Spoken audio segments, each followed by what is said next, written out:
Abasuhuje bakunzi ba The Bridge Magazine, aha turi ni mu gasantere ka Gasarenda aho twaganiriye n'abahawe inguzanyo zo kuzahura ubukungu, ndetse twavuganye nabo muri Tuzamurane Tare Sacco batanze izo nguzanyo, bakaba bavuga ko ari karibu ku bantu bose bifuza kuzahura ibikorwa byabo by'ubukungu. Twa Ruzigamanzi Tasian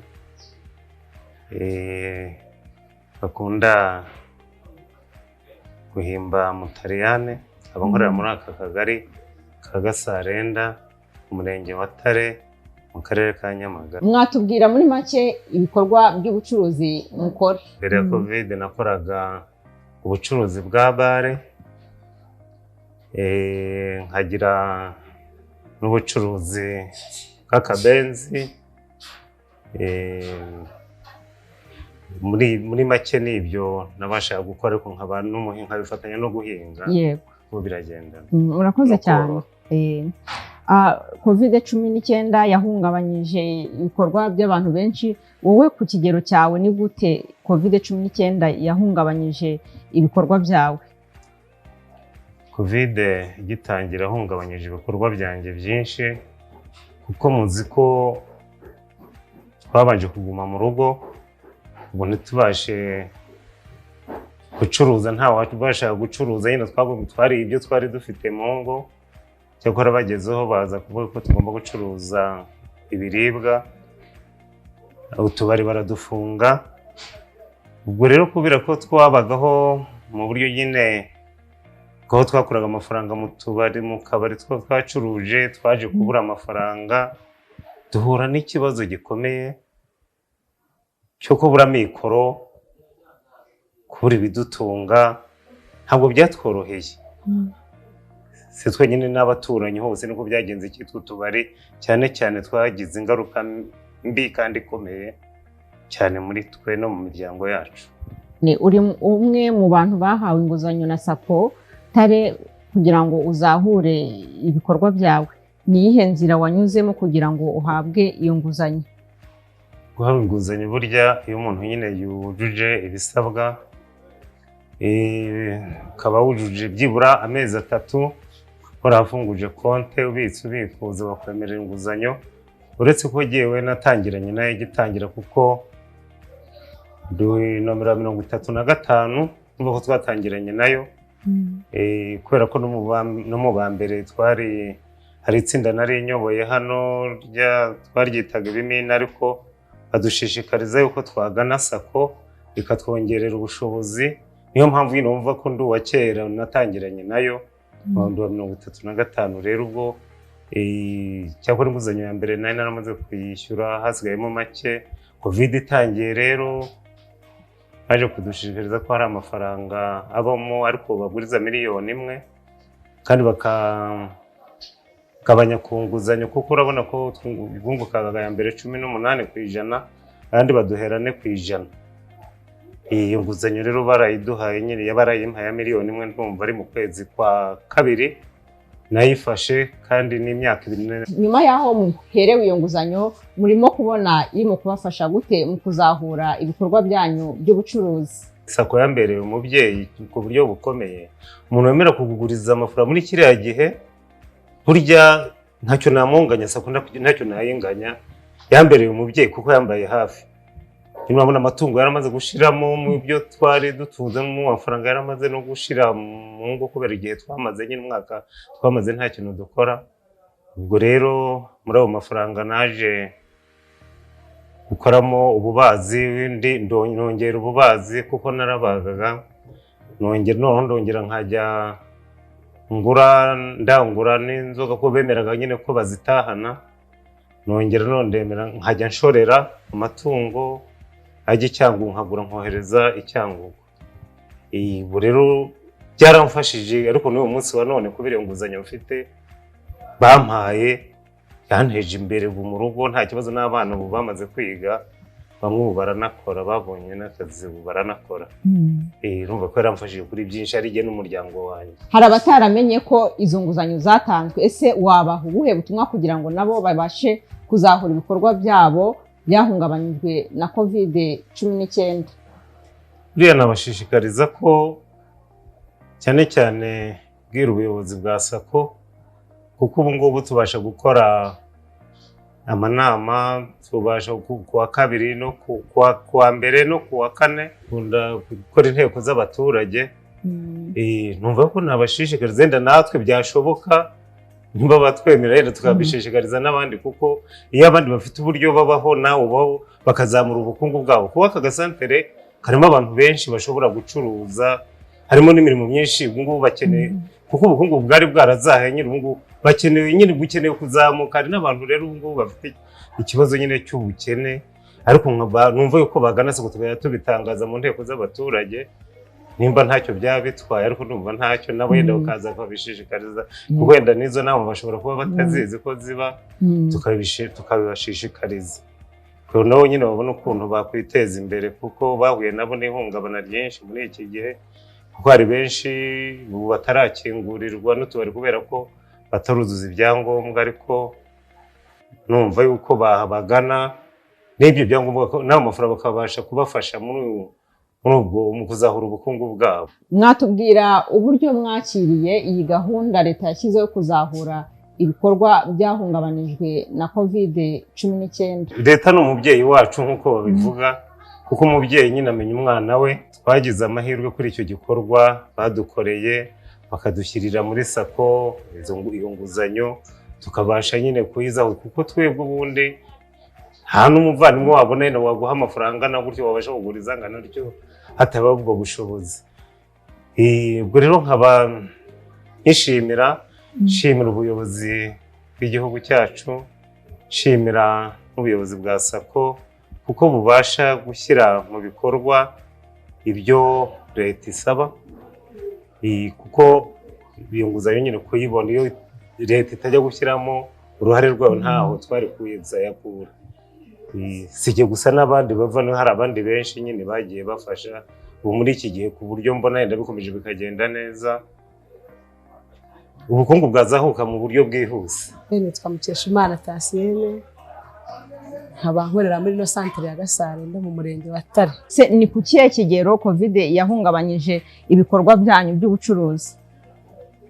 Ibikorwa byacu by'ubucuruzi COVID yabihungabanije mu kigero twavuga nka 90%, kuko njye namye ncuruza akabari, COVID ije biba ngombwa ko akabari gakomeza kuba gafunze, bityo birahagarara biradogera. Nagize igihombo gikabije cyane ko tutari twemerewe gukingura akabari, imikorere yose yarahagaze, umuntu abura icyo akora, ukagenda ugafungura utundi tuntu dukorwa tunyuranye, ariko kubera ko burya muri kamere umwuga wawe usanzwe ukora niwo n'ubundi abakiriya bawe baba bamenyereye. Iyo uhinduye rero bizinesi byose birapfa, n'ubundi abakiriya basanga umukiriya bamenyereye, ugasanga byose biragutakaranye, ugahita ugwa mu gihombo gutyo. Abantu bafashe inguzanyo kuri SACCO ya Tare, ese byagusabye iki kugira ngo ube wahabwa iyo nguzanyo? Mu buzima busanzwe inguzanyo muzi ko n'ubusanzwe umuntu bajya kuyiha, abakozi ba banki barabanza bakakugenderera bakamenya niba byibuze ufite ingwate. Bamara kubona ufite ingwate bakita no ku bunyangamugayo bwawe, bakita no ku bikorwa rusanzwe ukora, baba bashaka amakuru menshi kugira ngo bamenye niba uri umuntu nyirizina koko iyo nguzanyo uyikwiriye. Ubwo rero iyo bamaze kubona ufite ingwate, bazi bakuziho ubunyangamugayo, bakuziho ubushobozi n'ubushake, inguzanyo urandika ibaruwa nk'uko bisanzwe twaka inguzanyo zisanzwe, bakagusura, barangiza babona wujuje ibisabwa bagahita baguha inguzanyo. Yego. Uratubwira igihe inguzanyo wayakiriye n'igihe wayiherewe n'igihe bakubwiye uzayishyura muri uzatangira kwishyura? Inguzanyo nayatse mu kwa mbere ku matariki 20, bayimpa kuri 22 z'ukwa mbere. Amasezerano dufitanye nuko tuzayishyura mu myaka 2, amezi 28. Yego. Inguzanyo yaramfashije kuko iyo ubonye ikintu cyunganira ibikorwa byawe, ubasha kugira icyo wongera mu byo ukora. Ni muri ubwo buryo nanjye bakimara kuyimpa rero nahise mfata mu byo nkora nongeramo agashoro gasa nkaho kongeye kugaruka ko mbere kari karacendereye. Niyo mpamvu nanjye mpagaze ahangaha kuri uno munsi wa none. Njye nagiye gutyo ngiye kubika asanga itangazo, ngiye kubitsa asanga itangazo rirahari, ndarisoma bitajya negera manager na Jean de Credit, bahita bambwira ahubwo wowe waratanzwe, dore abandi bose bamaze kwandika, nanjye nandika nihuse, basaba ibyangombwa byose ndabyuzuza, baza kunsurira ingwate, barambwira ati tegereza BDF ni amadosiye yanyu turayajyanye, hari abo twajyaniye mbere, namwe yanyu turayajyana, BDF izagenda yijonjora abo bakwiriye kuziha, muzibonamo. Nyuma ye nk'icyumweru numva nanjye barampamagaye barambwira ati nawe waremerewe. Ubwo nanjye njya ku rutonde rw'abandi bemerewe, ni benshi bemerewe, niba hari n'abandi rero bataremererwa n'undi amafaranga, n'ubu baracyadushishikariza batubwira ko amafaranga agihari menshi, undi muntu wese waba ufite ubushake kandi akorana n'umurenge sako yakagombye kwitabira vuba akaza nawe agahabwa amafaranga. No gushimira leta y'u Rwanda, buriya nyakubahwa perezida wa repubulika yadutekerejeho cyane nk'abaturage be, nk'abanyarwanda twese, kugira ngo mbese yatubereye ijisho. Ubwo rero urumva nk'umuturage uri hano mu Gasarenda, kumva ko leta imutekereza kandi muri hafi, bituma nawe wumva ufite imbaraga zo kumva ko ugomba gukora ukiteza imbere ukibeshaho. Ubwo rero njye ndashima cyane leta y'u Rwanda rwose, ahubwo n'abandi bose bakagombye kugira uko babyumva bakaza vuba nabo bitewe n'iyi gahunda. Nitwa Kayiranga Eric, ndi umukozi ushinzwe inguzanyo muri Tuzamurane Tare Sako. Corona ho iziye ibikorwa byinshi bigafunga by'ubucuruzi, yagiye itera ingaruka nyinshi zitandukanye ku mishinga myinshi itandukanye irahagarara, ariko leta yarahagobotse nk'uko mwari mubivuze, haza ikigega kibasha kugoboka abantu bagizweho ingaruka na Covid, aho bashyiriyeho abacuruza uburyo bwo kuguza babinyujije mu buryo bwo kuguza mu bigo by'imari ku bufatanye na BDF. Hari abakiriya benshi babashije kutugana kuko aho Covid iziye hari n'abakiriya bagiye baducikaho kubera ubukungu bwari bwifashe nabi, hari n'abagiye bahindura nk'abantu benshi, twajyaga nk'abantu benshi bahembwa mu cyayi, bahemberwaga hano kuri sako yacu, batangira kujya babahembera kuri mobile money mu rwego rwo kwirinda Covid. Abakiriya baragabanutse, n'abafataga inguzanyo baragabanuka, n'ababitsaga baragabanuka, ariko iki kigega cyadufashije kongera kubakurura ba bantu basaga nk'aho bari bamaze gucika intege, babasha kugaruka. Mu by'ukuri hari abantu twabashije gusabira inguzanyo, ubu ngubu umunsi tugezeho tumaze gusabira abantu bagera kuri 36 kandi babashije kuyabona, aho ku bufatanye na BDF babashije kuduha amafaranga agera kuri 32,850 tumaze guha abacuruzi, barayakoresha kandi barishyura neza. Yego, noneho umwihariko w'inguzanyo zo muri iki cyiciro ugereranyije n'inguzanyo musanzwe mutanga ni uwuhe? Umwihariko ari kuri leta inteye, igipimo ku nyungu kiri hasi ni 8%. Ikindi babasoneraga amezi 3, tubasonera amezi 3 bari gutegura umushinga batishyura, bagatangira kwishyura nyuma y'amezi 3. Noneho hasabwa iki kugira ngo umuntu abe yaziza gusaba inguzanyo? Nta kindi bisaba ko uri umucuruzi warakoraga ibikorwa by'ubucuruzi mbere ko Covid iza, ukaba ufite ipatante igaragaza ko uri umucuruzi. Noneho ubusabe mwakira bw'abashaka inguzanyo bungana gute? Kugeza uyu munsi busa nkaho buri hasi, kubera aba mbere babaye nk'ababanza gutegereza barebe koko nimba ari ukuri. Tubanza gusabira bakeya bwa mbere, abandi nabo baziraho bakurikije ko abandi twabahaye, ariko bacika intege bitewe n'uko aya mafaranga aza bitinze. Bica mu nzira ndende, babanza kuzana imishinga tukayisesengura, ikanyura muri BDF ukayisesengura, ku buryo inguzanyo iza nka nyuma y'amezi 3. Ni nacyo gisa nkaho cyatumye bacika intege kongera gukomeza kuyaguza. Ugereranyije ubusabe bw'abagore n'ubw'abagabo buhagaze gute? Ubusabe bw'abagabo nibwo buri hejuru cyane, kuko ubu tuvugana nko kugeza uyu munsi abagore tumaze guha inguzanyo na 8 gusa, mu gihe abagabo ari 20. Iyi gahunda izamara imyaka 4. Yego. Ariko ukurikije abantu bamaze gusaba bari hasi cyane, ukurikije n'igihe ibintu bizamara. Ni ukuvuga ngo amafaranga mwahawe abantu bagomba kuza gufatamo inguzanyo angana gute? Ubundi tubasabira dukurikije n'imishinga dufite. Aba bantu twabashije kuziha ni nabo twabashije gusabira, baduhaye $32,800 nk'uko nari nabikomojeho, nizo tumaze kubasabira zonyine.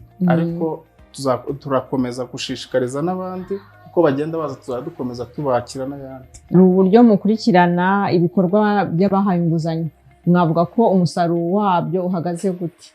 Uhagaze neza cyane rwose, baradushimira ati mwaradufashije, byabashije kubafasha kuzahura ubukungu bwabo, barabishima dukurikije uko tugenda tuganira. Abantu babashije kuzifata, ubutumwa nabaha ni bakore, kandi bakore neza, bakomeze no kwishyura neza, kuko urangije tumuha n'ayandi. Abataraza nabo ndabashishikariza ko aya mafaranga babashije kuyafata yabasha kubafasha kuzamura ubukungu bwabo. Ikindi ndabamenyesha ko aya mafaranga yunguka amafaranga make cyane. Ngira ngo umuntu ntarenza miliyoni, ariko ukayungukira ibihumbi bitarenze 85, urumva ko ari inyungu nkeya.